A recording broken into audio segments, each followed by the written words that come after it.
Hello, Guidely family. I'm Shannon Woodruff, creative director here, and I'm so excited to share with you His Holiness Radhanath Swami, a New York Times bestselling author, philanthropist, and teacher.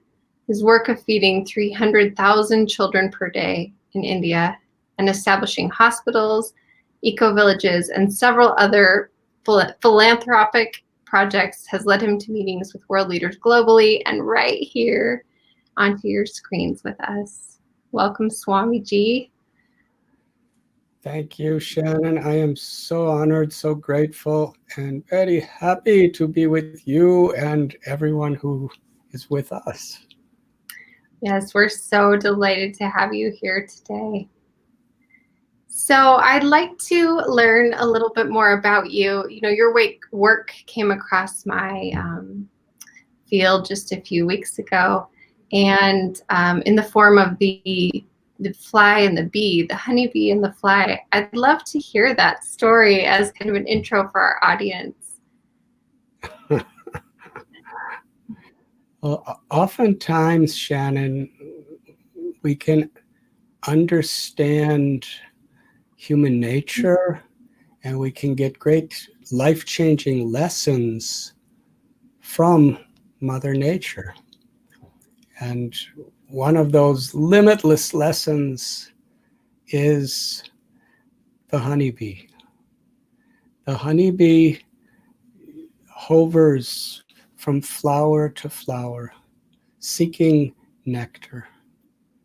And even if there's a large area of sewage, or what we would call trash, the honeybee will just fly over all of it, not be disturbed by any of it, because the honeybee is seeking the nectar. And even in a pile of all this polluted matter, if there's one single flower, the honeybee will go there and drink the nectar. And it's interesting, when the honeybee goes on a flower to taste the pollen also gets on the body of the bee, and therefore wherever that bee goes, it spreads the pollen. Mm. And similarly, there's a saying, Saragrahi, that a person who really has high values and who has a spiritual direction in life is always seeking the essence. And that essence is to seek the potential good in other people and try to actually bring out that good. To seek the essence in situations that may come upon us. Sometimes things happen that are beyond our control, but we're looking for a positive opportunity of how we could grow, how we could serve, how we could succeed better in that situation. So this idea of seeking the essence and finding the essence and spreading that essence.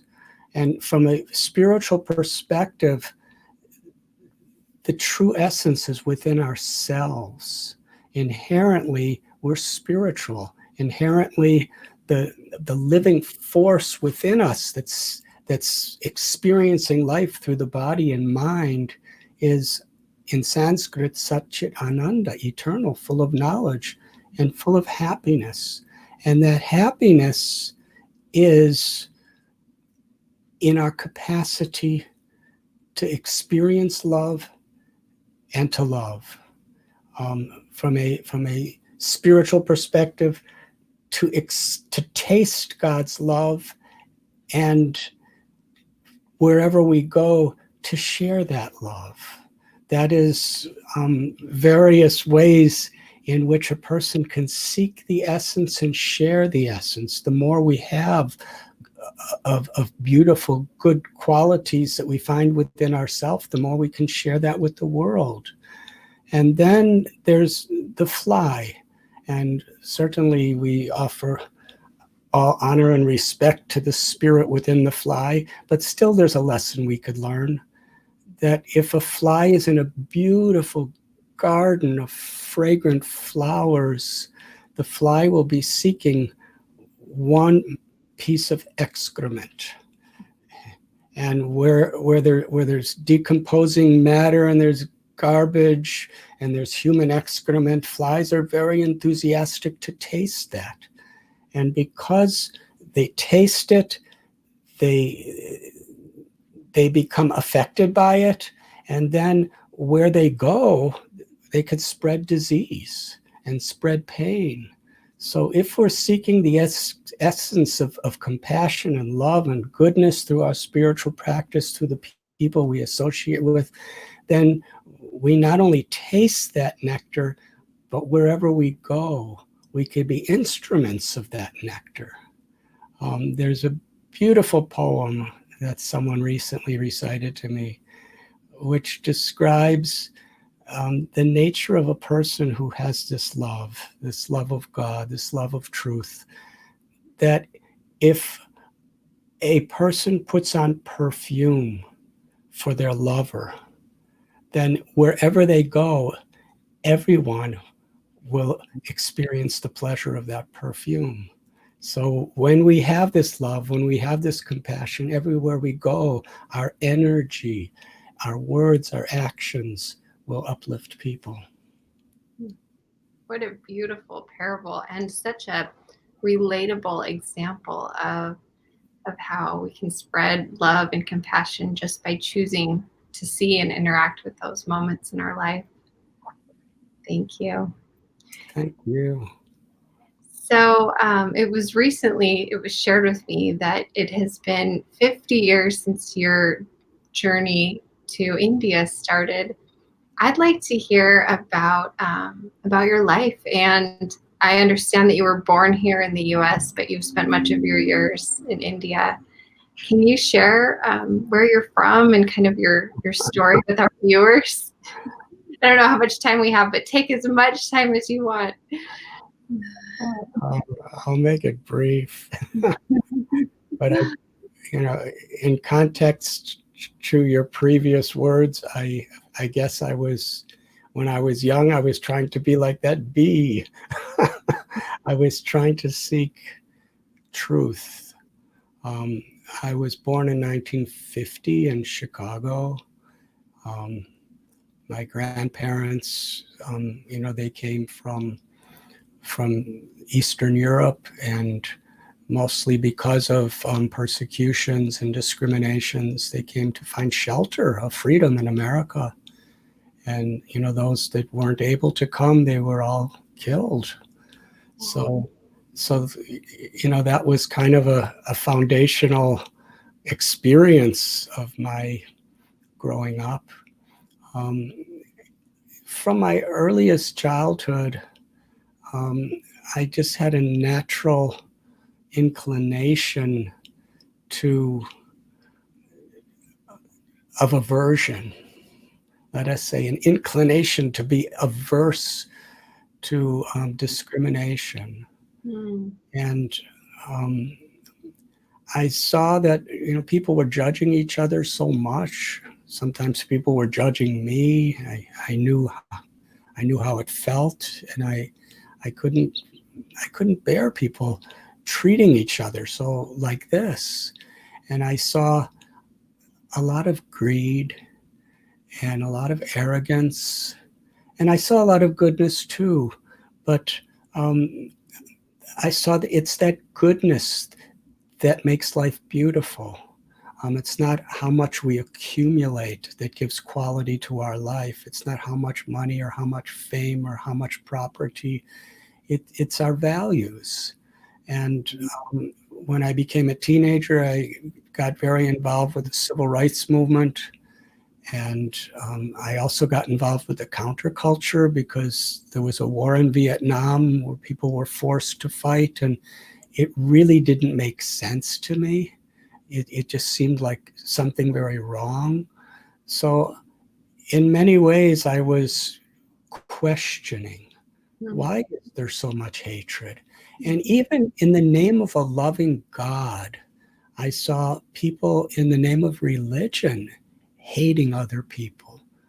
When I would read various scriptures, because I was very much open to the idea of the oneness of all religion, I was seeing that, the teaching is about love and compassion and humility. And how could these things bring about arrogance and hate and judgmentalism? So I was a social activist. I was a civil rights activist. I was a counterculture activist.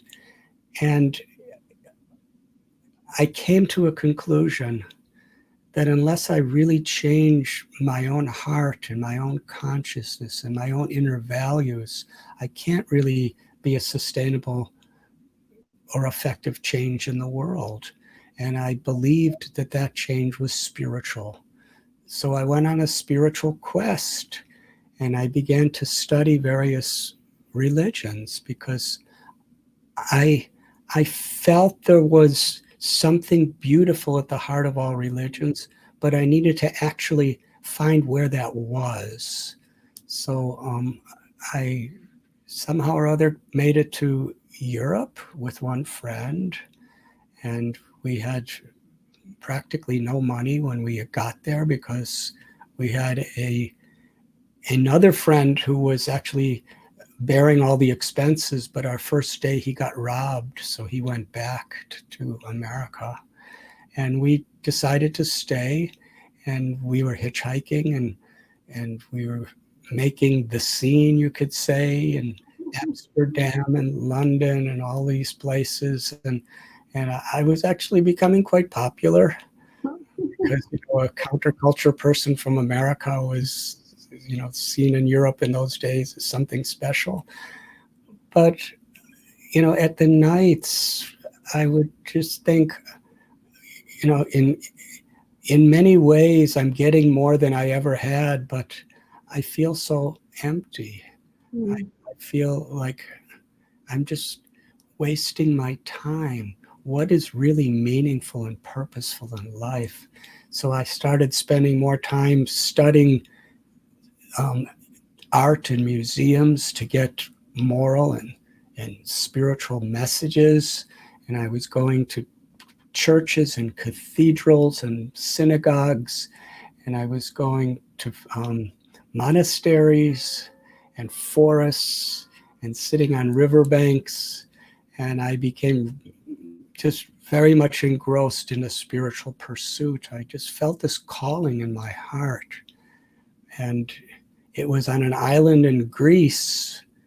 I hitchhiked from London to Greece, and there I was praying and praying for direction. What really is my path, and who really am I, and how can I really be an instrument of compassion in this world? And I got this calling to go to India, so I hitchhiked to India.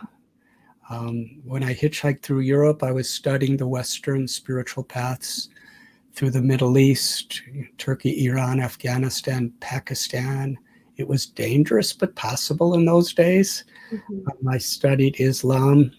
When I arrived in India, I studied various forms of Buddhism and yoga and Hinduism and Baha'is. And I was really just seeking the essence, and I was finding something so beautiful. I was finding a spiritual principle meant to awaken our love and live in harmony with that love, and in all these great spiritual traditions. But I also saw so many things that were deeply displeasing to my heart. So much arrogance, so much judgment and hatred of people because they're different.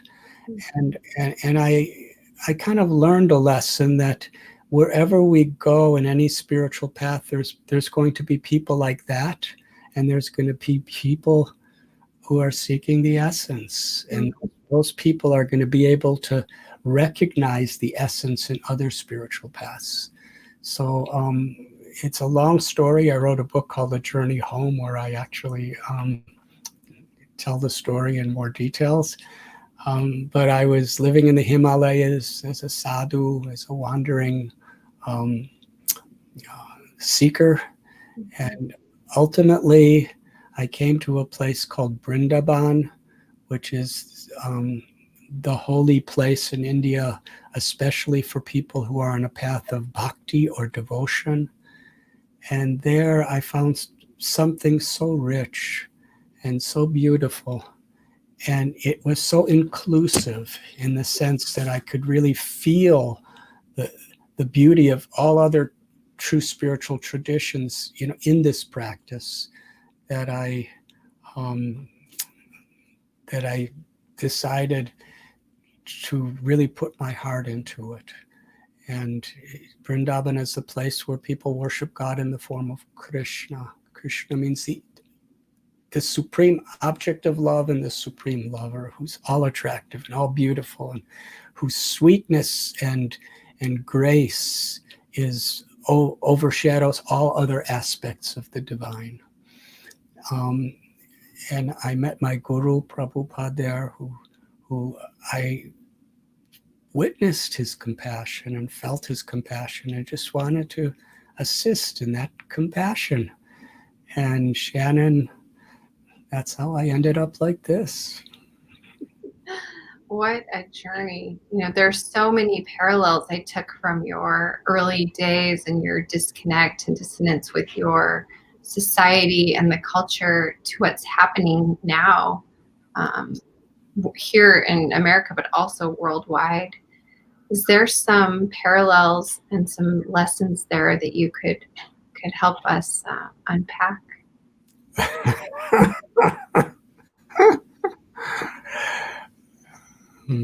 There's a lot to unpack.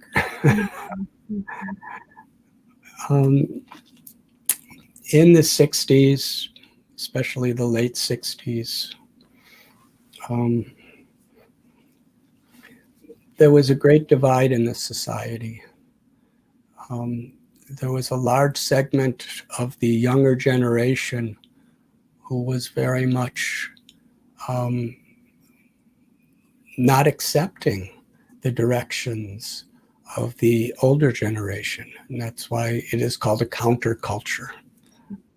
And a lot of it was going around the Vietnam War. Because when you're 18 years old and you're a male, if they call you to go to Vietnam and fight, you either have to go there and kill or be killed, or if you don't go, then you'll be put in jail.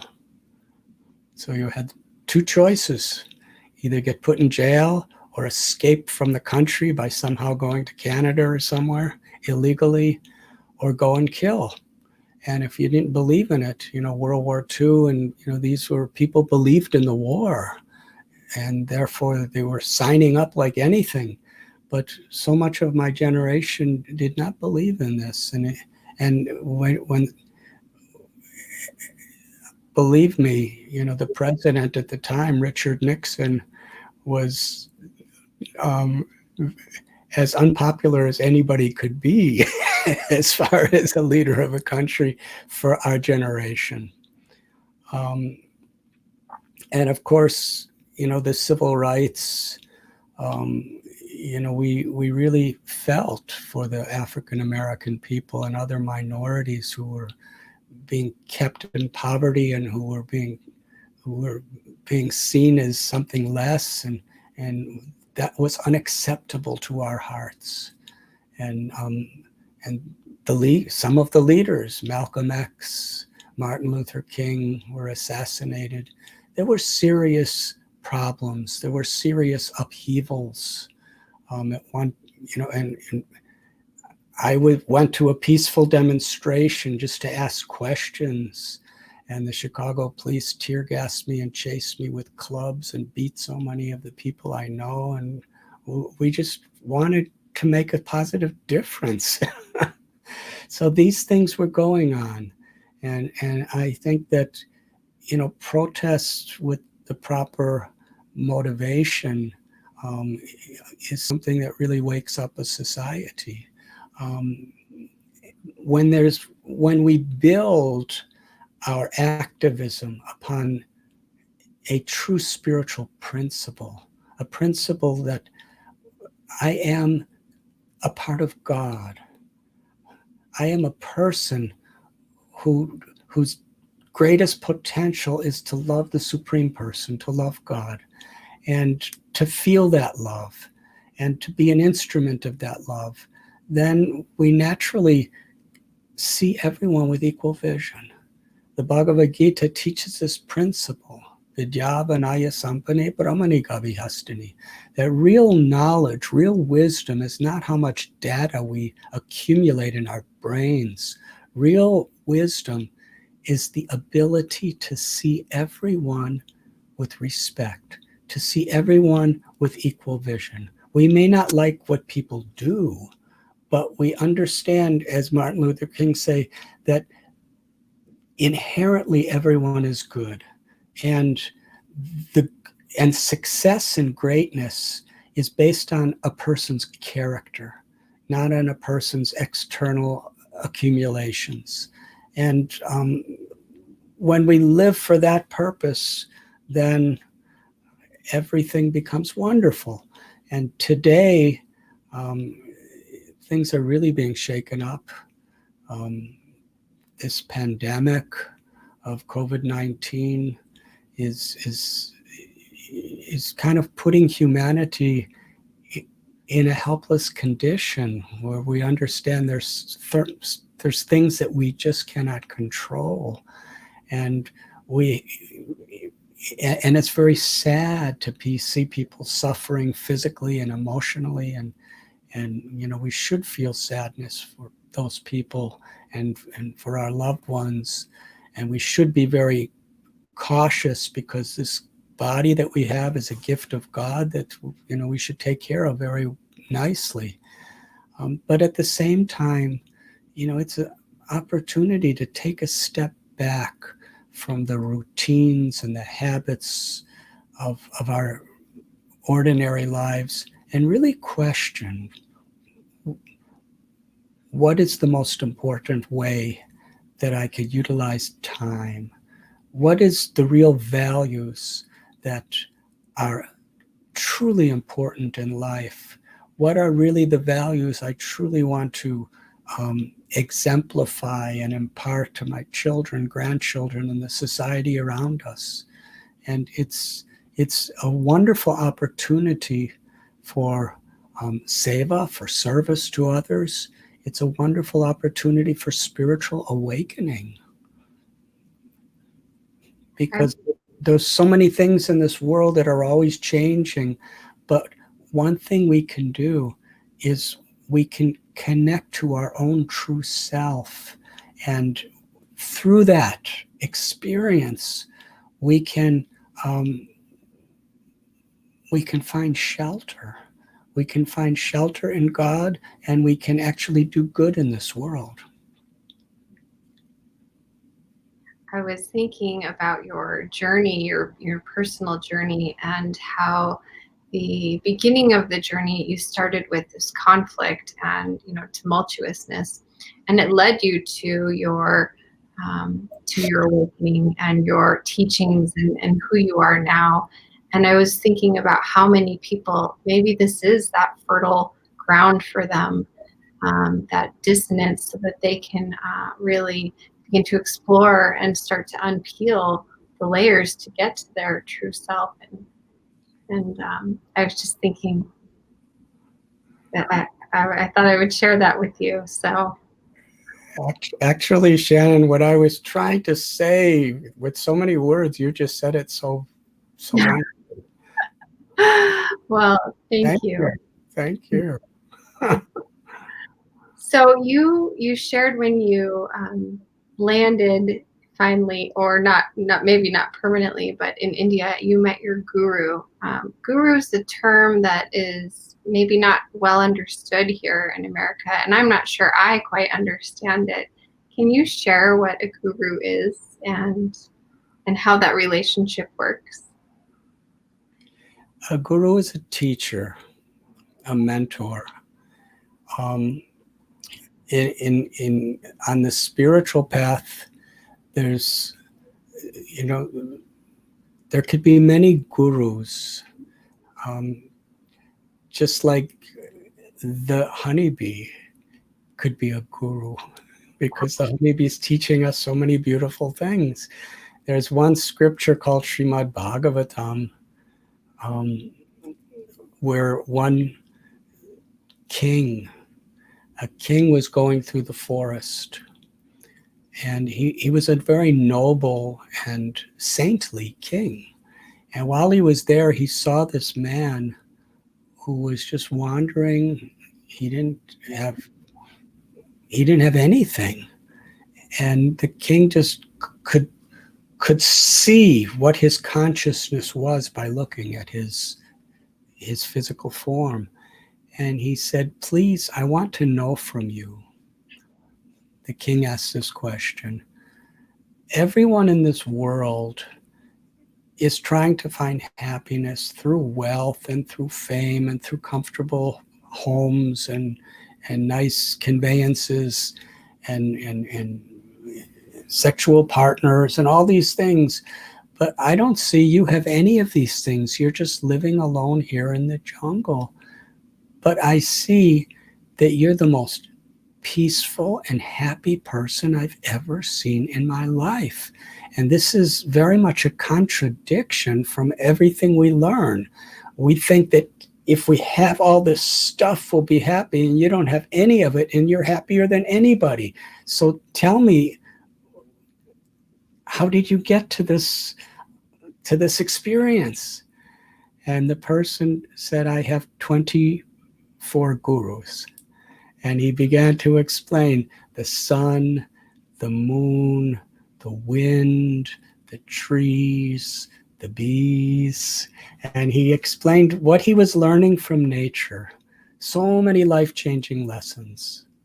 But when we speak about guru, we're generally speaking about a particular person who opens our eyes and opens our hearts with a grace by which we could see these things in nature, by which we can be spiritually transformed, by which, through our lives we can discover ways of awakening our love and awakening other people's love for God.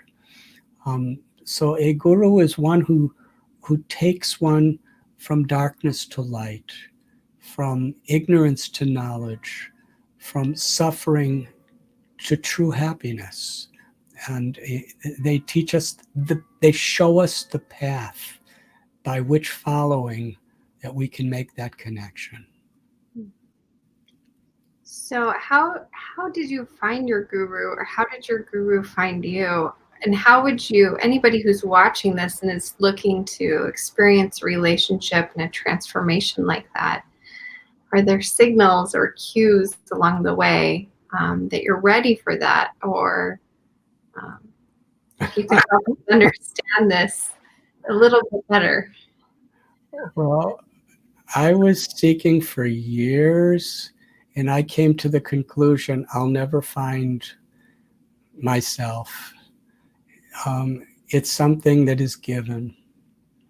If we have a sincere heart and we're seeking, then by God's grace, the guru is revealed to us.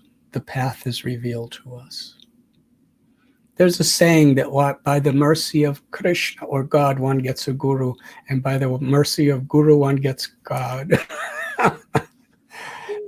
So the idea is the guru is a friend who's really taking us by the hand and showing us the light and the path, and someone who sees the divine potential within us and reminds us of that. Wow, thank you. One of your teachings is compassion. Would you share with us what compassion is, what it means to you, how we can practice this, and to share it with the world?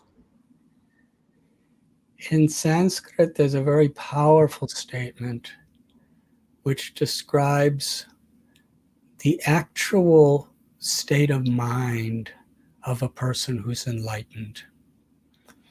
Enlightenment is not just someone who has supernatural powers and can perform what we may call miracles. Enlightenment is not simply a great abundance of intellectual knowledge to quote scriptures, profusely. Enlightenment isn't necessarily, not eating and not sleeping. The real quality of enlightenment is paradukkha dukhi, where other people's suffering, we feel suffering for them. And other people's happiness, we feel happy for them. Suhridam sarva bhutanam, to actually truly be a well-wisher for all beings, for all types of humanity, for all species of life, to actually be a well-wisher, to live in harmony with the loving nature of the soul, and to be an activist in whatever particular role we may be. It may be as a mother, it may be as a father, it may be as a teacher, it may be as a spiritual leader, it may be a person in business. Those are all details. But to have this purpose, to have this intention with it as the foundation we build our life on, how I could actually uplift others, how I can bring people out of suffering and make them happy, actually happy.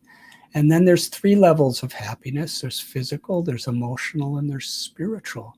And of course, people have these bodies and they affect them. So we want to help them on the physical level in whatever way we can through our kindness, encouragement, we try to uplift people emotionally. But most important is to help people, to feel for people on a spiritual level, to help people understand their own inherent spiritual potential, to understand that we are this eternal part of God. We are this eternal spirit or soul, and that is not affected by old age or disease or death or heat or cold or any material situation. Material situations are always changing, but our true nature is we're an unchanging part of the Supreme. And to that type of enlightenment becomes the source of the greatest love, and the greatest love is expressed in the form of compassion, being sincerely a well-wisher to others. I really felt that definition when you were saying it. Is there any other message that you'd like to share with our audience today? This has been a wonderful time. I'm just so grateful to be with you. And in this world, situations are changing. Sometimes it's stormy and sometimes it's sunny. There's dualities that permeate this creation. Heat and cold, honor and dishonor, pleasure and pain, happiness and distress, success and failure, victory and defeat, health and disease, birth and death. And you can't have one side of the duality without the other. It's like a coin with 2 sides. And if you take one, you take the other. So that's just the nature of this world. And, to live in this world but not of this world means we can be very responsible in our career and our occupation and our social responsibilities and our activities with our family, but we understand it from a spiritual perspective. The Bhagavad Gita tells Bhoktaram Yagyatapasam Sarvaloka Maheshwaram, that everything is this, all of the things of this world are God's property. And that means our intelligence, our abilities, our wealth, our homes, and the entire environment. Everything is God's property, and therefore it's sacred, and it should not be exploited. It should not be unnecessarily polluted. Respect means to live in harmony, to actually respect nature, and we take from nature, and we reciprocate by giving back something that nourishes nature, not something that pollutes. And that all living beings are God's children, and to actually live in this spirit of respecting the sacredness of life in all of its forms. That's where the real joy, the real purpose and meaning of life is realized, to the extent we come closer to that beautiful understanding that life is sacred and creation is sacred, and my true self is sacred. There's no reason to be unnecessarily discouraged or depressed by trying to compare ourselves to others, because we don't have to compare ourselves to others. If it makes us better, then that comparison is something positive, but it shouldn't ever make us feel down, because we are all unique and specially